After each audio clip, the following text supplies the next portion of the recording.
नेता प्रतिपक्ष माता प्रसाद पांडे ने कहा, मैं मुख्यमंत्री जी से पूछना चाहूंगा, क्या मुंशी प्रेमचंद उन्होंने उर्दू में उपन्यास लिखा, क्या वो कटमुल्ले थे? क्या जो यूनिवर्सिटी में जो भी विभाग खोले गए उसमें उर्दू पढ़ने वाले बच्चे कटमुल्ले हैं? मैं आज इस शब्द पर आपत्ति करता हूँ। आप देख रहे हैं शौर्य न्यूज इंडिया से रोशनी की एक खास रिपोर्ट। शोधन की बात रखी गई है, उसमें मैं 282 के अंतर्गत हमारी विधानसभा की भाषा हिंदी और देवनागरी लिपि रखा गया था और ये बड़े संघर्षों के बाद वो दिन आज़ादी के बाद आया था जब हम अपनी देवनागरी लिपि और हिंदी भाषा में यहाँ की बात करने के लिए व्यवस्था किया गया था। आज उसमें संशोधन किया जा रहा है।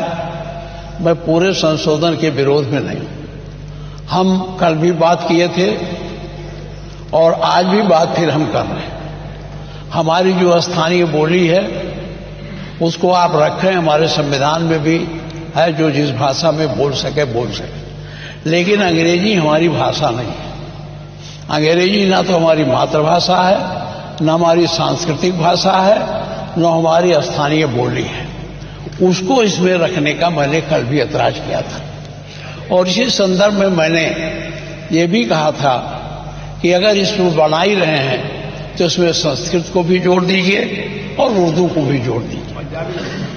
नहीं, हम अब ये छोड़िए। तो हमने कल कहा था संस्कृत और उर्दू के लिए कहा था।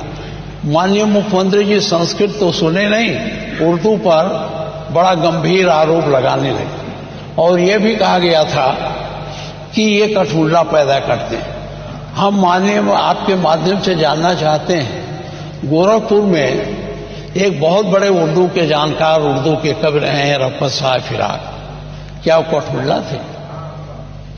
क्या मुंशी प्रेमचंद जो आपके नॉर्मल स्कूल में अध्यापक थे गोरखपुर के, उसमें बैठ के उर्दू में उपन्यास लिखे तो कठपुतला थे?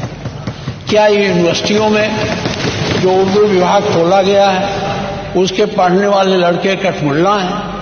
क्या अरबी फारसी विश्वविद्यालय बना है उसके लोग लेकर पढ़ने वाले कठमुल्ला हैं? तो मैं इस शब्द पर आज आपत्ति करता हूं और मैं आपसे कहना चाहता हूं कि अंग्रेजी भाषा हमारी भाषा नहीं। माननीय मुख्यमंत्री जी, आप चाहे जितना कहिए, यहाँ कोई बोलेगा तो जो सुन के आए हैं, ये जो कॉन्वेंटी लड़के हैं, ये जो अंग्रेजी मीडियम के लड़के हैं, वही समझेंगे इस भाषा को। गांव के लोग जो इसको देखेंगे उसमें कोई समझेगा नहीं। इसलिए मैं बहुत कानूनी दावपेच की बात नहीं करता, न मैं संवैधानिक बवाल करता हूं।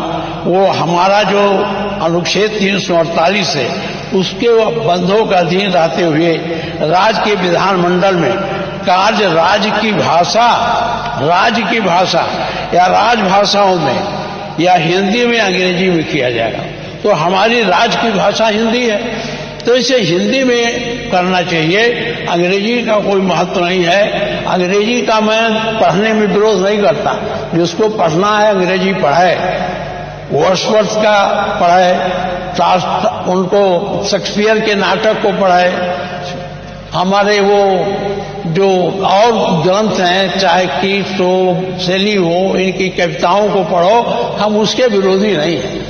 संस्कृत अंग्रेजी का ज्ञान प्राप्त करना गलत नहीं है, लेकिन अंग्रेजी के माध्यम से हमारे इस विधानसभा में नई प्रक्रिया शुरू करना, मैं इसका विरोध करता हूं। और मेरा आपसे आग्रह है कि अगर ये सब है तो माननीय मुख्यमंत्री जी उर्दू से चिढ़ जाते हैं। मैं ये अब ये सब रखने का समय नहीं।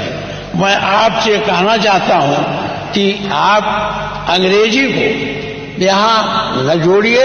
अगर जोड़ना है तो आप संस्कृत को जोड़ दीजिए, जो हमारी भाषा है, जिस संस्कृत से सारे भाषाओं का उद्भव हुआ है, और उर्दू जोड़ दीजिए। उर्दू भी बड़ी पैमाने में बोला जाता। हमारा मुख्यमंत्री जी तो उर्दू पर नाराज हो जाते हैं कि इनका अपना एजेंडा है जो आप चलाना चाहिए।